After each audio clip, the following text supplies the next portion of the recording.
नमस्कार साथियों, मेरे चैनल पर आपका स्वागत है। और आज हम डिस्कस करने जा रहे हैं कुछ इम्पोर्टेंट क्वेश्चंस जो यूजीसी नेट में आ चुके हैं। तो देख लेते हैं। देखिए, आपकी स्क्रीन पर दिख रहा है match the following: physical layer, transport layer, session layer और एप्लीकेशन लेयर। और ये दूसरी तरफ दिखा रखा है मैच द फॉलोइंग है। तो इसका आंसर है 3। ए का है 3। ठीक है। तो फिज़िकल लेयर क्या होती है, एक बार देख लेते हैं। फिज़िकल लेयर होती है, इसका आंसर है responsible for the movement of individual bit from one node to the next. फिर ट्रांसपोर्ट लेयर क्या होती है? ट्रांसपोर्ट लेयर होती है रिस्पॉन्सिबल, इसका है 1, responsible for the delivery of message from one process to another.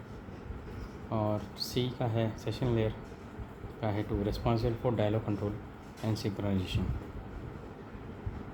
Fourth, application layer, responsible for providing service to the user. Responsible for providing service to the user. Which of the following are true of open DOAR? देखिए, DOAR क्या होता है? Directory of open access resources. ये इसका answer है AND, यानी कि fourth option. Open DOAR service was launched in year 2005। और दूसरा आंसर है Japan is the second largest participate country. और बाकी सारे जो बी और सी है, ये दोनों ऑप्शन आपके रॉन्ग हैं। तो देखिए, DOR का एक इम्पॉर्टेंट पॉइंट है कि ये 2005 में आया था और प्रोडक्ट है collaborative project between the university of Nottingham and Lund university, funded by OSI, JISC, Spark Europe and CURL। ठीक है। Which of the following statement with reference to the special libraries in India? तो इसमें से ये काफ़ी सारी statement दे रखी है, तो उसमें से सही कौन सी है? 2।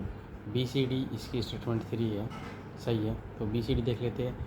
Library of anthropology survey of India Calcutta is rich in map and reprint. तो ये स्टेटमेंट ठीक है। और library of anthropological survey of India Calcutta is rich in map and reprint.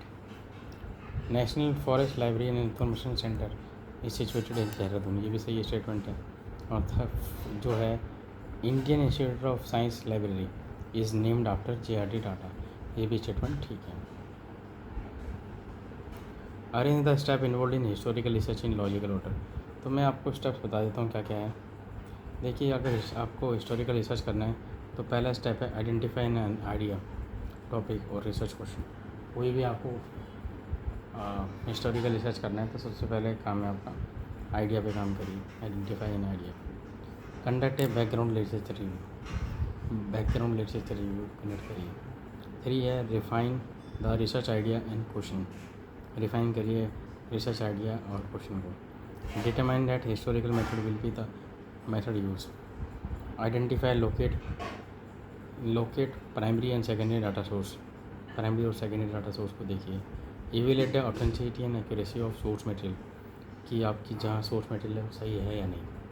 Analyse date, develop a narrative exposition of the finding, ये देखिए date and narrative exposition of the finding, क्या finding निकलती है वो देखिए।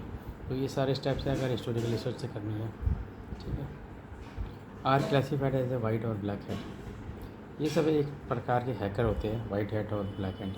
तो there are 3 type of the, इसका explanation देख लेते हैं। There are 3 well known type of hacker in the world of information.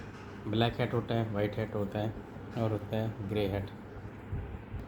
These colour hat description were born as a hacker try to differentiate themself and separate the good hacker from the bad. The root of the black and white hat label are drawn from Western movies, while the protagonist wore white hat and antagonist wore black hat। देखिए, ये जो white hat और black hat है ये एक प्रकार के hacker को डिनोट करता है। ठीक है।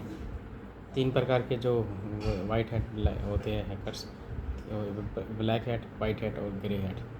तो ये कहाँ से लिया गया था? ये वेस्टर्न मूवी से लिया गया था। वाइट हैट होते हैं जो इथिकल काम करते हैं और जो ब्लैक हैट होते हैं वो अनएथिकल काम करते हैं, जिसे एंटागोनिस्ट बोलते हैं। एंटागोनिस्ट मतलब जो प्रोटोगेनिस्ट मतलब जो अच्छा काम करते हैं, पर एंटागोनिस्ट मतलब जो थोड़ा सा इलीगल एक्टिविटी में इन्वॉल्व होते हैं। तो ये एक्सप्लेनेशन था इसका। Which of the following are the sub system of library system as defined by Hare and Bankers. तो इसका जो आंसर है वो मैं पढ़ देता हूँ। Library can intact be identified as a complex system. 7 basic sub system that make up the library system are identified by Hayek and Becker are acquisition, serial control, circulation control, cataloging, interlibrary loan, reference and administration and planning। तो ये तरह के होते library जो system है। तो ये देख लीजिए। Who has recognized the theory of reference service, namely minimal, middling और मैक्सिमम। तो इसका आंसर है सैमुअल रॉटसन। ये काफ़ी इंपॉर्टेंट क्वेश्चन है, मेरे टाइम पर भी कई बार यूज इसने एग्जाम किया है। Which of the following function of university library are given by Wilson and tower. तो वो थ्योरी है, इसका आंसर है 2 ABD। तो ये कंजर्वेशन ऑफ नॉलेज है, B है टीचिंग और D जो है पब्लिकेशन। तो ये देख लीजिए, इसका आंसर ये है मिड IND इज़ ए, क्या होता है ये?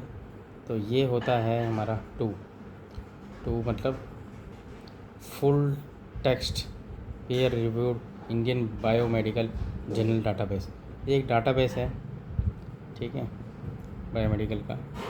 Arrange the following act related to IPR in descending order of their year of enactment. तो ये देख लीजिए, सबसे पहले आया था बायोलॉजिकल एक्ट सन 2002 में, फिर आया था डिज़ाइन एक्ट सन 2000 में, फिर आया था ट्रेडमार्क एक्ट सन 1999 में, पेटेंट एक्ट आया था 1970 में, और कॉपीराइट एक्ट आपको सबको पता ही है, लेटेस्ट आया था 1947 में। तो ये 10 क्वेश्चन थे जो मैंने एक्सप्लेन करे आपको कैसा लगा ये वीडियो, प्लीज़ कमेंट करके बताइए। देखते रहिए मेरे वीडियो और ज़्यादा से ज़्यादा पढ़ते रहिए, अपनी लाइब्रेरी को अच्छा बनाइए। Thank you for watching my video.